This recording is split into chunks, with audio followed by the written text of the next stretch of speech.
Monopoly by Grit. Welcome to Monopoly, Season 4, Episode 2. Today we are going to talk about property development. This is a hot topic where investors themselves want to get into property development, even at the smaller scale. But today we have Joel from Kinkhead, who is a master of property development, and I'm sure you'll get a wealth of knowledge from him. Welcome, Joel. Thank you much for your kind words. Very flattering.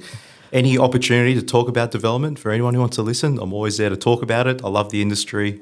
I've been in it for quite a while. Yeah. But this is a great opportunity for me to sort of let you know, how it works behind the scenes. Yeah.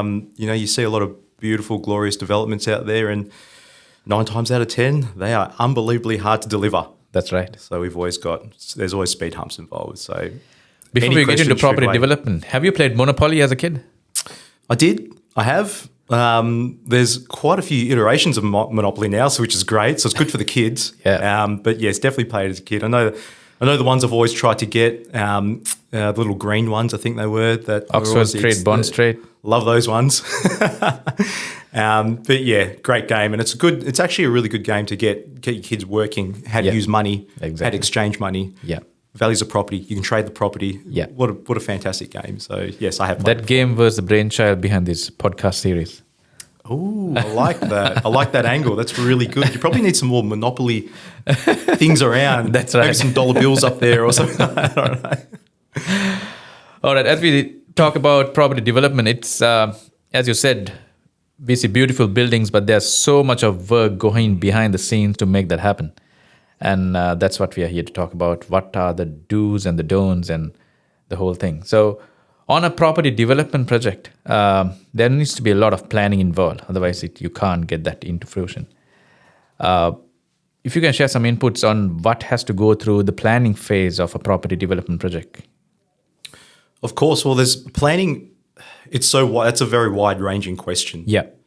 The planning can start from, is the property right for development? Is the area right for development? Is the market ready for development in that area? Then also planning can involve town planning. There could be planning restrictions on what you do, what you can and can't do. Then there's also planning around marketing, planning around selling, settling, and so forth. So I think that's a very wide question. I think when I approach a development, planning is trying to have an overall scope of front to end result. Yeah. So I look at it past what I can just get on the block. Yeah.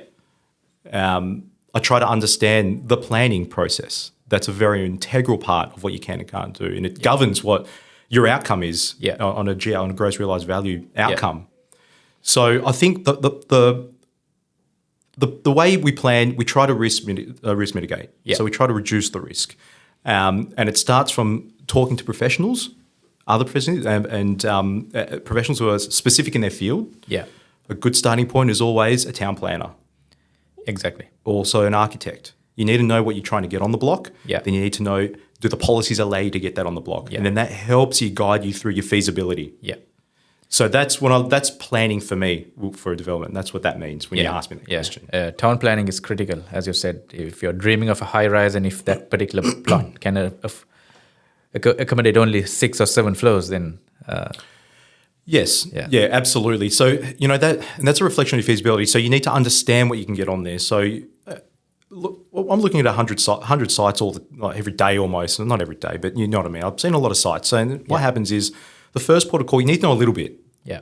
So you need to be able to navigate around the policy. Yeah. So I know there's height restrictions. Height restrictions mean X amount of levels. Yeah. Right. Can I push it? Can I not? When I want to push it, if I can push it, if the dialogue around the policy allows me to push the heights or the setbacks, that's when I engage the town planner. I run my feasibility on the worst case scenario. Yeah. And if it still stacks up, which is very hard to find at the moment, I'm sure all your developer friends as well are saying the same thing. Yeah. If it does stack up, then I go seek planning advice. Yeah. And saying, Mr. and Mrs. Planner, I've found this lot. I believe I can get X on here. What do you think? And then they really delve into the policy. Yeah. And how about the importance of having clear and concise contracts with your subcontractors once we outsource this whole thing? Yeah, so so now you're moving into build, right? And Yeah. so the building thing is another beast in itself. And, Yeah. and once again, you've got to plan for that too. Yeah. So when we go to build, we don't personally build our apartments. That's Yeah. called a Class 2 building. Yeah. That's a different type of builder's registration that's Yeah. needed, a commercial builder.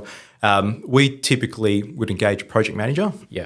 And they would then run a tender process. Yeah. Tender process would then seek out 4, 5, 6 builders. Yeah. And then not always do we go for the best price. We go for often the not the best price, but bigger scope. Yeah. Once we go through that process, we find the builder. We then run through a program which tells us what the time frame is to deliver. Sure. They're contractually obligated to build that time frame. Otherwise, Yeah. there's liquidated damages at the end, which a lot of developers are experiencing at the moment. Yeah. So what's the importance of the suppliers in that scenario? Now, obviously, we have a contract with the builder. We don't Yeah. have a contract with the suppliers Yeah. or the trades. Yeah. So it's their duty Yeah. to ensure Yeah. that they finish on time with their trades. Yeah. What can we do to mitigate that? I've had a scenario where one of our projects, the cabinet maker went under, and he was one of the larger cabinet makers that came from China. He Right. was sort of the middleman that got the cabinetry from China and delivered. He'd been working for about 10, his business was going for 10 years, so he was pretty solid. But obviously the COVID scenario hurt him, Yeah. and he was unable to continue on. But that was a risk to our business. Now, Yeah. I look at that and I go, what could have been done? Because that pushed the program out and ultimately hurt us, and it hurt the builder too. Yeah. What could have been done to mitigate that? Well, I suppose what we could have done is we could have taken a trip to China to ensure that the factory is there and what you see is what you get. The interview process of that person, was Yeah. it done properly? Or I assume it was. I mean, this builder is quite reputable, so I suppose it's unforeseen circumstances. Yeah. But all you can really do is try to understand what is the business. Is it healthy? What have they delivered in the past? Yeah. What's the quality? Maintenance. If there's issues, do they come back? Yeah. So they're the questions we ask the builder. Yeah. Because ultimately, if there's an issue, the builder has to get that consultant or that trade to come back and fix. Correct. So a maintenance part of it is also somewhat of a risk mitigation as well. Yeah. You also leverage off the people you know in the industry. Yeah. I might tap my friend on the shoulder and say, "There's this particular trade out there. Are they good?" And he might say, "Yeah, they're great. We've had them on another project, and they always came. They rocked up when they needed to rock up. Their craftsmanship was fantastic." So there's a few. It's just really asking the questions and Yeah. asking the right people the questions. Yeah. No, absolutely. And how important is it to consider the market conditions before you embark on the project? That is an absolute moving target. Yeah. And I guarantee you'll never get it right. Yeah. Out of all the projects done, you go for one market and Yeah. then all of a You sudden end up- government policy changes Yeah. and it shifts. I've been instances where they've removed the stamp duty concessions for investors. Yeah. And we had a project which was for investors. So then they go. But then the first home buyers start to rock up. Yeah. All right, well, maybe we can go towards first home buyers. And then all of a sudden, one-bedroom apartments aren't in flavour anymore. We've got a building that's got a lot of one-bedders, and it's two-bedded. 2-bed, 2 baths are in flavour. So, Yeah. okay, well, can we swap it over at this point? So you're managing through the process with the information that is in front of you. You're trying to make the best decision you got right then and there. Yeah. I think trying to really trying to just put a ring around a market and then trying to deliver your development for a particular market could be painful. Yeah. If it changes. In that scenario, it did change for us because Yeah. it was an investor-driven product. So it's probably more about what are your plan Bs? Yeah. What are the fallbacks? What are the other markets? Can you could an older demographic purchase? Is it more of a second home for someone who's ready to purchase their first home? Or Yeah. it's just trying to create a product which sort of is across all of those facets. Now, sometimes we will have projects, and we've had projects in the past where we've been very specific in a demographic. Right. And we've done a couple of those in Kew and in Ivanhoe. And the demographic is very is specific, and it's specific to It speaks to like good architecture, good interiors. It's the branding about it is more. How would you say? It's more pared back. Right. It's simplified. Yeah. And then there's no fallback position because you're going for a particular demographic. But those ones work as well. Downsizes, that sort of scenario. Yeah. But once again, goes back to your question, planning. Can you get what you're trying to get on that lot? Yeah. If you get what you can get on that lot, will the market accept it? Yeah. And the market you're after, is that the market? Yeah. So those are the questions there. And then I think we're good enough to navigate that. Yeah. But it's all part of it. As you'd see, as the conversation goes, it's such a broad-ranging scenario of property development. So there's so much planning in marketing as well. Yeah. And you're absolutely right, because with the current economic conditions, market shifts pretty often. And we are in a dynamic market right now. And as a developer, it's up to us to adjust and fine-tune and find a way to sell your product. I've got to tell you one that I read this morning. This is hot off the press. On the Fin Review this morning, CBA are taking $10,000 deposits as a fully qualifying pre-sale. Wow. What a great way to mitigate the CPs of a finance. Because as you know, when you go through development, you have to sell a certain amount. Well, you've got to cover the debt in order to get finance, right? And then it depends on your risk or the risk appetite or the funder, whether tier 1 or a tier 2 funder or a tier 3 funder. But CBA have got this process now, which they'll accept $10,000. It was quite interesting. That allows the purchaser to put their foot on the apartment off the plan only. Yeah. Then through the construction process, they can then make repayments to get to their 10% deposit. Right. And by the end of it, you're ready to go for a loan.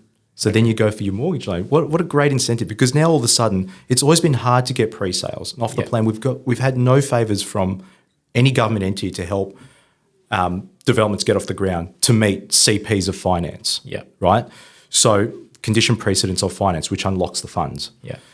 So you have to your point, you have to be nimble. You have to think outside the box. Yeah. Because you're definitely not going to get help from the government. They want to see more houses, but they're not going to help you get it. Yeah. What they will do is they put their hands out for a bit of tax. They're very good at doing that. But we have to be innovative, and we have to stay innovative in order to build and make sure that we've got enough houses to house our immigration, our growing population. People want to live in Melbourne, or they want to live in Australia. They want to live in Melbourne, right? So how do we get more houses?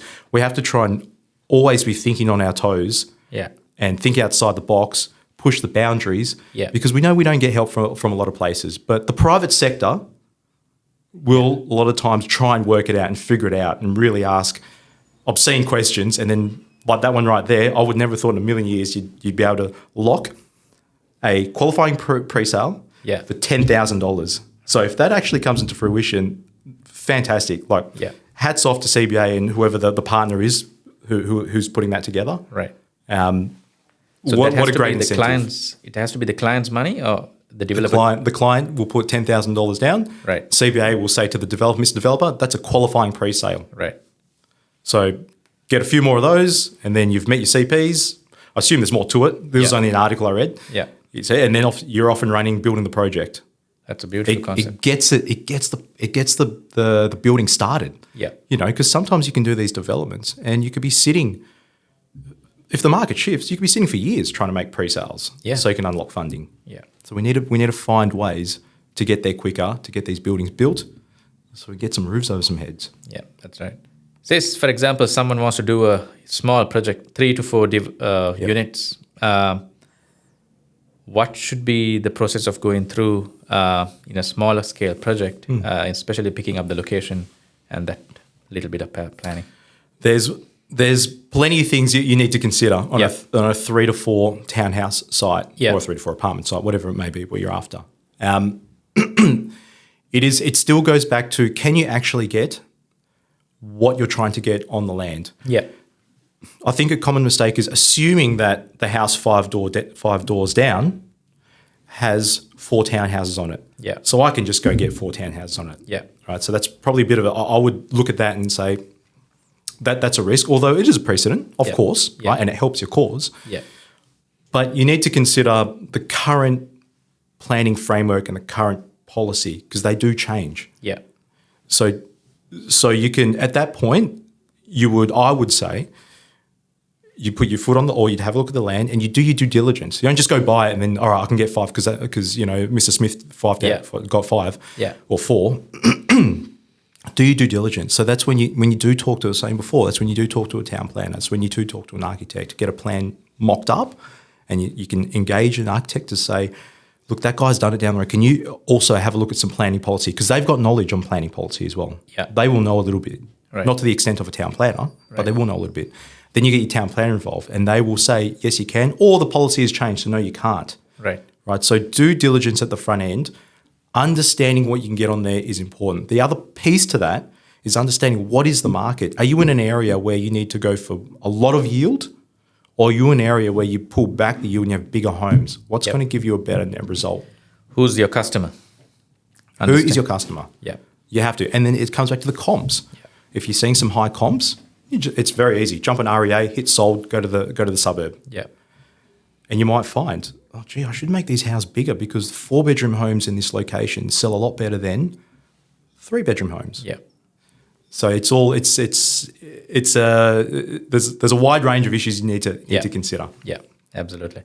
And talking about risks on a property development projects, what are the key risks involved and how can someone mitigate this? I know there's whole heaps, but probably touch upon the top 3. Top 3 risks. Okay, once again, I'm going to hit planning because planning is crucial. We need to know, okay, one, we need to know what we're getting on there. Yeah. What are we getting on there, guys? Is it 3? Is it 4 townhouses? Yeah. Is it 5? Right. The next risk would be funding. You need to get funding. Yeah. So you need money to build these things, right? Yeah. So making sure you speak to an agent, try and get some pre-sales maybe. Yeah. Try and get some sales off the plan. Yeah. Maybe that might help your funding. Yeah. So you want to try and lock your money in. Yeah. Right. So builder, make sure you got a good builder. Now, it's going to be hard because there's a lot of horror stories around builders at the moment, right? And it is difficult. We're a builder as well, so we can see the difficulties as it is in trying to build to a time frame on budget, on time and on budget, right? So it's hard. All you can do there, I would have thought, is ask around, ask people, ask other people. If you find a builder, how have they performed? You can have a look at their products. You can have a look at what they've got on the books going forward, what they have completed. I think that's going to be that's key because if a builder or a building takes too long, it's just soaking up the cream that you're about to make at the end, right? Exactly. So all of a sudden, a profitable project becomes an okay project. Yeah. So getting to the finish line is crucial. So definitely a builder. And the timelines, as you said, if there's a delay in the process, your interest is going up every single day. Exactly. And that's going to soak up your profits. Yes, yeah, especially as the debt goes up, as you start drawing down, and then the building becomes more and more complete. Yeah. This is the time to escalate. Yeah. Well, that's what we call it. We call it escalating the program. How can we escalate the program? This is talking in a bigger development sense, right? As the money is drawn down and as the debt gets higher, how do we get to the finish line quicker? Yeah. Because the interest repayments are starting to rack up. Correct. Yeah. And also, who's your customer? Who are you going to sell it to? Is it a high-end product? It's a low-end product? That's absolutely critical. And does the market take up for it in that particular location? So that's all planning which you need to go through. Yes, absolutely. And once again, the information's there. You just got to know where to find it. Yeah. And like for me, it's I'll just go to realestate.com because there's a lot of information on there. You can really, if you really start to familiarize yourself with how that site works, you'll understand that there's a lot of information there that talks to median house prices specifically of apartments, specifically of 3-bedroom apartments or 2-bedroom apartments or 2-bedroom townhouses. Or it's really they collect a lot of data. So if you want to do some due diligence, that's a great place to start. Yeah. And you can see what's on the market, what's been sold. There's plenty of data there. So that's a good starting point for the novice investor for property development. And again, don't underestimate data statistics because numbers don't lie. Absolutely. You're at the end of the day, you're backed by your numbers that you've put on a spreadsheet or whatever you may use as a tool to understand what your profit is. Yeah. Budgets are key. Yeah. Absolutely. We don't want to blow budgets. We understand that we sometimes go over budget, but we're always trying to understand where the blowout is, try and pull it back. Where else can we save? While a project is in play, what things can we do to mitigate risks to make sure the timelines are met as a developer? That is the way to answer. I suppose the way I've done it is to be present. Yeah. I suppose to always be present, to always ask questions, and to always, even though the questions might be uncomfortable. Yeah. Why, in a smaller sense, why isn't this kitchen in? When you said on the program here, it says it was going to be here last week. Oh, it's because there's an issue with the stone or the cat, whatever. Okay, all right. And so how we mitigate the risk, and where in the program can we pull it back? So what can we get done faster? So it's being collaborative with your builder and asking the hard questions. Why isn't this done? You said it would be done. Yeah. What are you doing to mitigate it? What are you doing to get there, to get to that point where it is completed? And then what are you doing to pull that program in so you do deliver the house or the development on time within your contract, because you do understand if it goes over contract, there are some liquidated damages that we'd have to sort out. Yeah. I think what I've learned is communication is key in any scenario, especially in property development, because you're talking to, on a daily basis, I'd go to a project and I'd be talking to the foreman, the project manager, there's sometimes I'm talking to some of the trades there as well. So you're just constantly talking and tapping people on the shoulder. The contracts admin guy. So you're assessing every time you go to site. Yeah. Are they there? Are they on site? Are they performing? Yeah. It's definitely a question asking exercise. Absolutely. And being proactive rather than being reactive. Absolutely, and a program will allow you to do that. A build program will allow you to do that, because you can see down the line of your chart where they should be at a certain point, and then you can say, all right, well, I don't think it will take you that long to do that. Do you think you can pass that? It's called a critical path, right? Yeah. Is that on critical path? All right, that'll push everything out. That item is not on critical path. Why don't you bring that in? Yeah. So that it's those sorts of conversations. Yeah. Any other things which you can think of which can interfere during the construction process? I can COVID. Yeah. we built. Nobody saw that coming. Nobody saw that coming, and we had 2 projects that we got out of the ground in COVID, and not a lot of people did that. And we've delivered them, and they're great projects. Yeah, they're fantastic. That is a great scenario of trying to work with what you got. Yeah. And then if the building site had to be shut down for a period of time because of it, that means your program starts to blow out. Yeah. And then on the back of that, you've got price rises, and then you've got trade issues and supply issues, and through that process, all we could really do was somewhat is reactionary, because you're governed by the government and what they're telling you to do. Yeah. We had a scenario where we were doing a display suite for one of our projects in Preston, and that was during one of the shutdowns. So what did we do to mitigate that? We made sure we followed all the processes. We made sure people signed in when they had to sign in. We made sure we had the QR codes when they came in. We made sure the trades were separated when they worked. But what it did, it allowed us to still deliver the display suite on time to launch 107 apartments. Right. So we were still able to do it. It's trying to just work with the rules that you've got in place, and just trying to plan and forward plan as to how best way to deliver what you're trying to deliver. Yeah. And another thing we need to plan is the settlements, because as a developer, a lot of people don't understand. As a developer, you get paid only once you deliver and settlements are completed. So you get 10% deposits or whatever the deposits you take, but if the clients fall through at the end, as a developer, you get forfeit the deposit, but then you got to sell it again. So that settlement process, making sure that's smooth and people will settle on time, or even a couple of weeks later, that's absolutely critical as a developer, isn't it? Just when I may be scaring a lot of your listeners away by how hard it is to develop with your issues around planning and marketing and whatnot, and all the supply trade scenarios and builders, at the end of the project, you need the money coming in. Right. So you need that smooth as well. What do? We've got a few processes. We've done it quite a lot, obviously, as you know. In our apartment space and development space, we outsource it to a settlement firm who communicate with the end purchaser and then ensure that they rock up at the end with their money to settle. This goes back to communication. So as you could see, as we're talking through this, a lot of every point is all about communication. Yeah. And another key component of the development game is communicating with your end purchaser as to how the delivery of the building is going. Yeah. And communicating to them the next steps as to what they need to do. Yeah.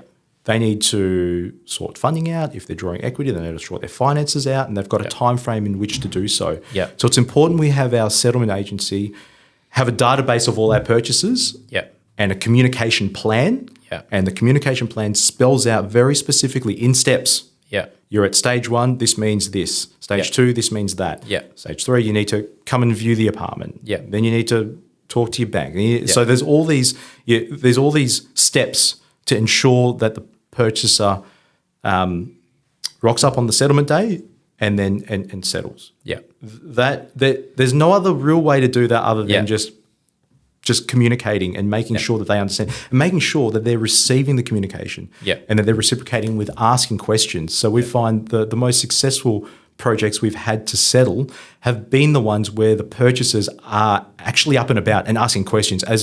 As tedious as that may be for our settlement agency, it's actually the best scenario because now they're asking questions. Can I settle early? Yeah. Can I settle later? Yeah. I've got a few issues I'm running through and I'm talking to my bank and my lawyer. Yeah.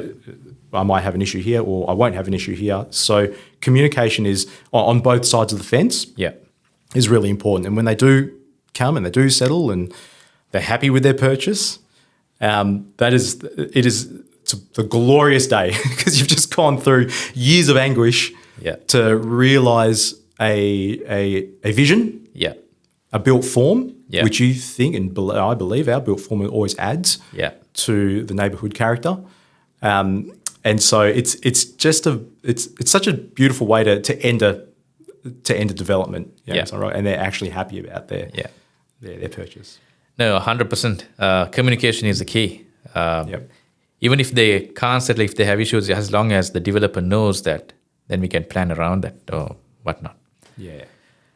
Absolutely. Any other final tips for anyone who wants to embark on a property development project, apart from what? Yes, absolutely. The big one, get a team around you. Yeah. Get a good team around you. Make sure that your architect knows what they're trying to do, or your designer knows what they're trying to design for. Planning. I've said this before, planning is important. So we've got to understand what are your planning risks? What are the policies allowing you to do?